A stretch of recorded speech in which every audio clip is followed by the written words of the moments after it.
പച്ചക്കറി മാർക്കറ്റിനുള്ളിൽ അങ്ങനത്തെ ഒരു ബിൽഡിങ്ങേ ഇല്ല. ഒരു മതിലിൻ്റെ മുകളിൽ ഒരു ആണി അടിക്കാൻ പോലും കഴിയാത്ത മതിലുകളാണ് ഇപ്പോഴും അവിടെ ഉള്ളത്. തട്ടിക്കൂട്ട് റിപ്പോർട്ടാണ്. യെസ്, തട്ടിക്കിട്ടിയ റിപ്പോർട്ട് എന്നാന്ന് ഞങ്ങൾ പറയുള്ളൂ. പാളയം മാർക്കറ്റ് കല്ലുത്താൻ കടവിലേക്ക് മാറ്റുന്നതിന് മേയർ നാളെ സർവകക്ഷി യോഗം വിളിച്ചു ചേർത്തിട്ടുണ്ട്. പക്ഷേ ആ യോഗത്തോട് സഹകരിക്കേണ്ടതില്ല എന്നാണ് കോർഡിനേഷൻ കമ്മിറ്റിയുടെ തീരുമാനം. അതിലവർ പറയുന്നത് മാർക്കറ്റ് മാറ്റുന്നതുമായി ബന്ധപ്പെട്ട് യാതൊരു തരത്തിലുള്ള ചർച്ചയുമില്ല എന്ന് തന്നെയാണ്. ഇവിടെ കോർഡിനേഷൻ കമ്മിറ്റിയുടെ അംഗങ്ങൾ നമുക്കൊപ്പം ചേരുകയാണ്. എന്താണ് ഇപ്പോൾ നിങ്ങൾ ഇത്തരത്തിലുള്ള നിലപാടിലേക്ക് പോകാൻ കാരണം? പാളയം പച്ചക്കറി മാർക്കറ്റ് മാറ്റുമെന്ന് മേയറുടെ പ്രസ്താവന ഉണ്ടായിരുന്നു കഴിഞ്ഞ മാസം. ഓണം കഴിഞ്ഞാൽ പാളയം പച്ചക്കറി മാർക്കറ്റ് മാറ്റുമെന്ന്. അതുകൊണ്ട് തന്നെയാണ് ഞങ്ങൾ സമരമായിട്ട് 48 മണിക്കൂർ സമരം നടത്തി. ഇനിയും വരാൻ പോകുന്ന സമരത്തിന് നേതൃത്വം കൊടുക്കുന്നത്. ഞങ്ങൾക്ക് ഒരു അജണ്ടയേ ഉള്ളൂ, ഇവിടെ ആധുനിക രീതിയിൽ നവീകരിച്ച് ഇവിടെ നിലനിർത്താന്നുള്ളത്. വേറൊരു ചർച്ച ഞങ്ങൾക്കില്ല. അതായത് കോർപ്പറേഷൻ ഏകപക്ഷീയമായി മുന്നോട്ട് പോവുകയാണെങ്കിൽ അതിനോട് സഹകരിക്കില്ല? ഇല്ല, ഞങ്ങൾ സഹകരിക്കില്ല. ഞങ്ങൾ ഇത് ഇവിടെ നിലനിർത്താൻ അതിൽ എന്ത് ത്യാഗം സഹിച്ചാലും ഞങ്ങൾ തയ്യാറാണ്. എന്തുകൊണ്ടാണ് ഇപ്പോൾ അത്തരത്തിലുള്ള നിലപാട്? നേരത്തെ നിങ്ങൾ ചില അനുനയ നീക്കങ്ങളോടൊക്കെ സഹകരിക്കുന്ന എന്നുള്ള സൂചനകളുണ്ടായിരുന്നു. ഇപ്പോൾ തീരെ സഹകരിക്കേണ്ട നിലപാടിലേക്ക് പോകാനുള്ള കാരണം? ഞങ്ങളുടെ ഭാഗത്തുനിന്ന് അങ്ങനെ ഒരു അനുനയ നീക്കം ഉണ്ടായിട്ടില്ല. വേറെ ഏതെങ്കിലും സംഘടനയിൽപ്പെട്ട കച്ചവടക്കാരെന്തോ പറഞ്ഞിട്ടുണ്ടെങ്കിൽ അത് ഞങ്ങൾക്ക് ബാധകമല്ല. ഞങ്ങൾ പാളയം പച്ചക്കറി മാർക്കറ്റ് പാളയത്ത് നിന്ന് നിലനിർത്തണമെന്ന് പറഞ്ഞുകൊണ്ട് കോർഡിനേഷൻ കമ്മിറ്റി 10-20 വർഷമായിട്ട് സമരരംഗത്താണ്. ഞങ്ങൾ പറയുന്ന ഒന്നും കേൾക്കാതെ ഞങ്ങളോട് ഒരു ചർച്ചയിലാണ്. കല്ലുത്തങ്കടവിൽ കച്ചവടം ചെയ്യാൻ പറ്റുന്ന രീതിയിലുള്ള ഷോപ്പുകൾ അവിടെ ഉണ്ടാക്കിയിട്ടില്ല. അവിടെ ഞങ്ങൾക്ക് മാറാനും തയ്യാറല്ല. അതുകൊണ്ട് തന്നെ ഞങ്ങൾ എല്ലാവരും ഒറ്റ സ്വരത്തിൽ പച്ചക്കറി മാർക്കറ്റിലെ മുഴുവൻ കച്ചവടക്കാരും ഉൾക്കൊള്ളുന്ന സംഘടനയാണ് വെജിറ്റബിൾ മർച്ചൻ്റ് അസോസിയേഷൻ. ഇതിൻ്റെ കീഴിലാണ് ഇന്നിപ്പോൾ ഇവിടെ കോർഡിനേഷൻ കമ്മിറ്റി സമരരംഗത്തുള്ളത്. അത് പാളയത്ത് തന്നെ നിലനിർത്തി പോരാനുള്ള സമരവുമായിട്ടാണ് ഞങ്ങൾ മുന്നോട്ട് പോകുന്നത്. പുതിയ മാർക്കറ്റ് ആധുനിക സംവിധാനങ്ങളോട് കൂടിയാണ്, സജ്ജീകരണങ്ങളോട് കൂടിയാണ്. അവിടെ നിങ്ങൾക്ക് വേണ്ടുന്ന സഹായങ്ങൾ സംവിധാനങ്ങൾ ഒരുക്കാമെന്നാണ് കോർപ്പറേഷനും അതോടൊപ്പം തന്നെ കെട്ടിട ഉടമകളും പറയുന്നത്. അതിനോടും നിങ്ങൾ സഹകരിക്കുന്നില്ല എന്ന് തന്നെയാണോ? ഞങ്ങൾ ഈ കല്ലുത്താങ്കടവ് എന്ന് പറഞ്ഞ പ്രദേശം ഞങ്ങളെ അജണ്ടയിലില്ല. കല്ലുത്താങ്കടവല്ല ഞങ്ങളെ വിഷയം. ഞങ്ങളെ വിഷയം ഈ 1962 ഈ പാളയം പച്ചക്കറി മാർക്കറ്റ് ഉദ്ഘാടനം ചെയ്ത അന്ന് മുതൽ ഇന്നേ വരെ ഇവിടെ ഒരു പൈസ ഇവർ എന്ത് ചെയ്യുന്നില്ല, മുടക്കിയിട്ടില്ല. അത് മുടക്കേണ്ട ബാധ്യത കോഴിക്കോട് കോർപ്പറേഷനുണ്ട്. ഇവർ വാടക വാങ്ങുന്നുണ്ട്. അപ്പോൾ അത് ഇതുമായി ബന്ധപ്പെട്ട് തന്നെ ഞങ്ങൾ പറയുന്നത് ഇതിനുള്ള എല്ലാ സൗകര്യങ്ങളും ഇവിടെ പാളയം പച്ചക്കറി മാർക്കറ്റിലുണ്ട്.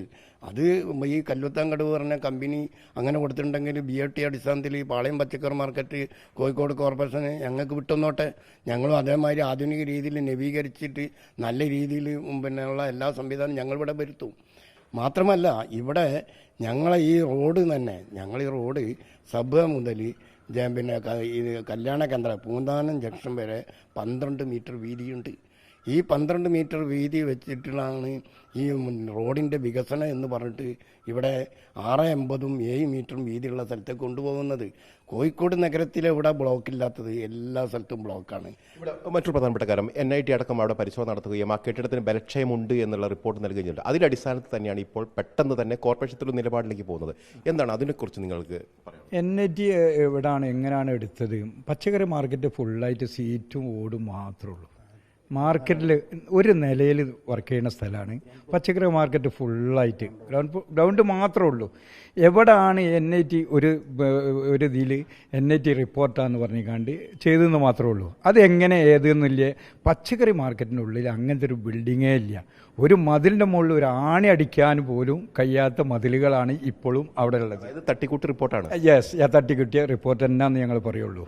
നിങ്ങളൊരു തരത്തിലും സഹകരിക്കില്ല എന്ന് തന്നെയാണ്? നമ്മൾ സഹകരിക്കാൻ പറ്റാത്ത അവസ്ഥ ആയതുകൊണ്ടാണ്. നമ്മളെ സംബന്ധിച്ച് ഈ മേഖലയിൽ തന്നെ ഇവിടെ നമ്മളെ പാളയം മാർക്കറ്റ് പാളയത്ത് തന്നെ തുടരണം. അല്ലാതെ അങ്ങോട്ട് പോകുമ്പോൾ കുറേ പച്ചക്കറിക്കാർ ഇവിടെ ബാലൻസ് വരും. കോർപ്പറേഷൻ ബിൽഡിങ്ങിലുള്ളവർ ഫ്രൂട്ട്സുകാർ അതേമാതിരി 10-12 ഫ്രൂട്ട്സുകാരെ വരുന്നുള്ളൂ. ബാക്കി 85 ഫ്രൂട്ട്സുകാർ പ്രൈവറ്റിലാണുള്ളത്. അവരോട് ബാക്കി വരും. ഈ ഒരു ഇതിൽ ഇവിടെ നിലനിർത്താതെ മാർക്കറ്റ് ഇവിടെ തന്നെ നിലനിർത്താനുള്ള സംവിധാനം ചെയ്യാൻ നമ്മളെല്ലാ സപ്പോർട്ട് ചെയ്യാനും വേണ്ടിയിട്ട് മറ്റൊരു അവകാശവാദം എന്ന് പറയുന്നത് ഇതൊരു പൗരാണികമായ മാർക്കറ്റാണ്, അതുകൊണ്ട് അവിടെ തന്നെ നിലനിർത്തണം എന്നുള്ളൊരു ആവശ്യമാണ് നിങ്ങൾ ഉന്നയിക്കുന്നത്. പക്ഷേ ആ പൗരാണികത എന്ന് പറയുന്നത് കേവലം ഒരു 50 വർഷത്തോളം മാത്രം പഴക്കമുള്ളൊരു മാർക്കറ്റാണ് എന്നുള്ളതാണ് മറുഭാഗം പറയുന്നത്. അതിനോട് ആ വിമർശനത്തോട് എങ്ങനെയാണ് നിങ്ങൾ പ്രതികരിക്കുന്നത്? കോഴിക്കോട് നഗരം എന്ന് പറയുന്നത് ഈ സാമൂതിരി രാജാക്കന്മാർ ബ്രിട്ടീഷ് കാലത്ത് മുതൽ സാമൂതിരി രാജാക്കന്മാരുടെ കാലഘട്ടത്തിലുള്ള സ്ഥലങ്ങളാണ് വല്യങ്ങാടി സെൻട്രൽ മാർക്കറ്റ്, അതുപോലെ പാളയം പച്ചക്കറി മാർക്കറ്റൊക്കെ. അപ്പം ഞങ്ങൾ ഒന്നാമത്തെ ഈ പൈതൃകം എന്ന് പറയുന്നത് നഷ്ടപ്പെടുത്തരുത് ഞങ്ങൾ സംബന്ധിച്ചിട്ട് ഈ 153 കച്ചവടക്കാർ മാത്രമല്ല, പൈതൃകം മാത്രമല്ല ഞങ്ങളെ ഉദ്ദേശം. ഈ പച്ചക്കറി മാർക്കറ്റിൽ 153 കച്ചവടക്കാരല്ലാത്ത 100-400ഓളം കച്ചവടക്കാർ ഡിപ്പെൻഡ് ചെയ്തിട്ട് ജീവിക്കുന്നവരെ ഇവിടെ ഇപ്പോൾ ഒരു ഉടമ ഒരു അനാദി സാധനം എടുത്ത് OSC കോമ്പൗണ്ടിൽ പോയിട്ട് കുറച്ച് സാധനം എടുത്ത്, പച്ചക്കറി കുറച്ചെടുത്ത്, ഫ്രൂട്ട്സ് എടുത്ത്, ഇതെല്ലാം പാടി ബസ് കയറ്റി അവർക്ക് പോവുക. ആ ഒരു സംവിധാനങ്ങളൊക്കെ ഈ നഗരത്തിൽ ഉള്ള ഈ പാളയം പച്ചക്കറി മാർക്കറ്റിലുണ്ട്. നിങ്ങളായാലും ശരി ഒരു ഓട്ടോറിക്ഷ പിടിച്ച് ഒരു കുറച്ച് സാധനം കല്ലുത്താൻ കടവിലേക്ക് പോയി വാങ്ങൂല. അത് ഇവിടെ മാത്രമല്ല, ഇവിടെ പാളയം ഫുട്പാത്ത് കച്ചവടക്കാരുണ്ട്. ഈ ഫുട്പാത്ത് കച്ചവടക്കാർ ഈ ഹോൾസെയിൽ കച്ചവടക്കാരുടെ സാധനം ബാലൻസ് വന്നു കഴിഞ്ഞാൽ അത് അവർ ലാട്ടായിട്ട് ഒന്ന് വാങ്ങിയിട്ട് ഇവർ പാളയം ഫുട്പാത്ത് കച്ചവടക്കാർ സാധാരണക്കാർക്ക് ചെറിയ വിലക്ക് കൊടുക്കുകയാണ് ചെയ്യുന്നത്. അപ്പോൾ ആ സൗകര്യങ്ങളൊക്കെ ഇവിടെ ഉണ്ട്. ഒരു പപ്പടം വിറ്റ് ജീവിക്കുന്നവരെ ഇവിടെ ഉണ്ട്. ഇവിടെ പ്രധാനപ്പെട്ട കാര്യം എന്ന് പറയുന്നത് സർവകക്ഷി യോഗം നാളെ ചേരുകയാണ്. മേയറാണ് വിളിച്ചിരിക്കുന്നത്. ആ യോഗത്തിലേക്ക് നിങ്ങൾക്ക് ക്ഷണമില്ലേ?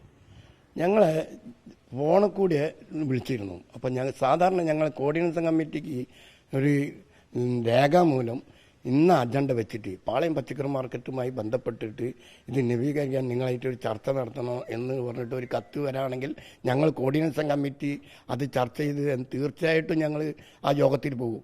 ഇവിടെ ഫോണിൽ കൂടി വന്ന് നിങ്ങളെ മേയർ വിളിച്ചിട്ടുണ്ട്, എല്ലാവരും വിളിച്ചിട്ടുണ്ട്. ഞങ്ങൾ അന്വേഷിച്ച് നോക്കിയപ്പോൾ ഈ സമരമുഖത്തില്ലാത്ത ഈ വ്യാപാരി സമിതിൻ്റെ 1-2 ആൾക്കാരടക്കം അതിൽ പങ്കെടുക്കുന്നുണ്ട്. അപ്പോൾ കഴിഞ്ഞ പ്രാവശ്യം തന്നെ കഴിഞ്ഞ ഭരണത്തിൽ തന്നെ ഞങ്ങൾ ചർച്ചയ്ക്ക് പോയപ്പോൾ അവരായിട്ട് വാക്ക് തർക്കം അവിടെ ഉണ്ടായിട്ടുണ്ട്. അപ്പോൾ ഞങ്ങൾ ആവശ്യം എന്താണ്, ഞങ്ങൾ പോകും, ചർച്ചയ്ക്ക് പോകും. പക്ഷെ ഞങ്ങളെ മാത്രം കോർഡിനേഷൻ കമ്മിറ്റിക്ക് മാത്രം ലെറ്റർ എന്നിട്ട് MLA MP എല്ലാവരും കൂടി സാന്നിധ്യത്തിൽ അവർ ചർച്ച നടത്തട്ടെ. ഞങ്ങൾ ആവശ്യം അവിടെ ഞങ്ങളെ പറയും. അതെ, ചർച്ചയ്ക്ക് നിങ്ങളെ മാത്രമായി വിളിക്കണം. അതെ അതെ. ഞങ്ങൾ ഔദ്യോഗികമായി നിങ്ങളെ ക്ഷണിച്ചിട്ടില്ല. ഞങ്ങളെ ഫോണിൽ കൂടെ ഒരു PA എന്ന് പറഞ്ഞിട്ട് വിളിച്ചിരിക്കുന്നതല്ലാതെ എന്തിനു വിളിച്ച്? കാരണം മേയറുടെ പ്രസ്താവന എന്താണ്, ഓണം കഴിഞ്ഞാൽ നിങ്ങളെ മാറ്റുന്നു. ആ മാറ്റത്തിന് വേണ്ടിയിട്ടല്ല ഞങ്ങൾ പോകുന്നത്. ഞങ്ങളിതിൽ അജണ്ട വരേണ്ടത് ഈ പാളയം പച്ചക്കറി മാർക്കറ്റ് നിലനിർത്താൻ എന്ത് ആവശ്യമാണ് നിങ്ങൾക്ക് വെക്കാനുള്ളത് എന്ന് നിർദ്ദേശമാണ് വെക്കാനുള്ളത് എന്ന് പറഞ്ഞ് ഞങ്ങൾക്കൊരു ലെറ്റർ തരാണെങ്കിൽ ഞങ്ങൾ അതിൻ്റെ കാര്യങ്ങളൊക്കെ ഒരു മാസ്റ്റർ പ്ലാനോട് കൂടി ഞങ്ങൾ അവിടെ പറയും. കോർപ്പറേഷന്റെ ഇപ്പോഴത്തെ നടപടി നിലപാടിനോടുള്ള അതിർത്തി കൊണ്ട് കൂടിയാണ് നിങ്ങൾ പങ്കെടുക്കാത്തത്. അതെ അതെ. അതെന്ത് പറഞ്ഞാൽ ഞങ്ങൾ ഉന്നയിക്കുന്ന ആവശ്യമല്ല അവർ പറയുന്നത്. അവർ അവിടെ സൗകര്യം ചെയ്തു തരാം, ഇന്നത് തരാം, അതല്ല ഞങ്ങളെ അജണ്ട. ഞങ്ങളിത് ഇവിടെ ഇത് നിലനിർത്താനാണല്ലോ ഞങ്ങൾക്ക് പറയുന്നത്. ഏകകണ്ഠമായിട്ട് തന്നെയാണ് തീരുമാനം എടുത്തിരിക്കുന്നത് അല്ലേ? അതെ അതെ. അതായത് 1, 2, 3, 4, 5 സംഘടന, അതൊരു കടലാസല്ല. അത് ഇന്ത്യയിലെ ഏറ്റവും വലിയ INTUC, അതുപോലെ തന്നെ AITUC, STU എന്നൊക്കെ പറയുന്നത് കടലാസിൽ എഴുതി കൊടുക്കുന്നത് ഫോൺ കോളിലാണോ? സാറെന്നെ പറയാം, ഒരു ഔദ്യോഗികമായിട്ടൊരു കത്ത് വേണ്ടേ? എന്താ വിഷയം? മാർക്കറ്റുമായിട്ട് ബന്ധപ്പെട്ട് അങ്ങനെ തന്നെയല്ലേ സ്വാഭാവികമായിട്ടുണ്ട്. ഞങ്ങൾ അത്ര പോലും വളരെ ചെറുതാക്കി കാണണോ സാർ? ഏതായാലും ഇക്കാര്യത്തിൽ ഇവർക്ക് വലിയൊരു അതൃപ്തിയുണ്ട്. കാരണം നാളെ ഒരു സർവകക്ഷി യോഗം വിളിക്കുമ്പോൾ ഈ കോർഡിനേഷൻ കമ്മിറ്റിയെ ഔദ്യോഗികമായി ക്ഷണിച്ചിട്ടില്ല എന്നാണ് അവർ പറയുന്നത്. അതോടൊപ്പം തന്നെ ഏകപക്ഷീയമായി കോർപ്പറേഷൻ ഈ മാർക്കറ്റിലുള്ള ആളുകളെ മാറ്റാനുള്ള തീരുമാനം നേരത്തെ തന്നെ എടുത്തു. അതിലൂടെയുള്ള അതൃപ്തി കൊണ്ടാണ് ഇത്തരത്തിലൊരു സർവകക്ഷി യോഗത്തിനോട് സഹകരിക്കേണ്ടതില്ല എന്നൊരു തീരുമാനത്തിലേക്ക് എത്തിയത് തന്നെയാണ് കോർഡിനേഷൻ കമ്മിറ്റി ഏകകണ്ഠമായി തന്നെ പറയുന്നത്. ഏതായാലും പാളയം മാർക്കറ്റ് മാറ്റുന്നതുമായി ബന്ധപ്പെട്ട് വലിയ തരത്തിലുള്ള തർക്കങ്ങളിലേക്ക് തന്നെയാണ് പോകുന്നത്. അവിടെ ബലക്ഷയമുണ്ട് എന്ന് NIT റിപ്പോർട്ടുണ്ട്. പക്ഷേ അതിൻ്റെ അപ്പുറത്തേക്ക് കെട്ടിടം ഒറ്റ നിലയുള്ള കെട്ടിടമാണെന്നും അതിന് യാതൊരു തരത്തിലുള്ള ബലക്ഷയവും ഇല്ല എന്നുള്ള അവകാശവാദവും കൂടിയാണ് ഇപ്പോൾ കോർഡിനേഷൻ കമ്മിറ്റി മുന്നോട്ട് വയ്ക്കുന്നത്. KV മഹേഷ് കുമാറിനൊപ്പം reporter AK Abhilash, in reporter, Kozhikode.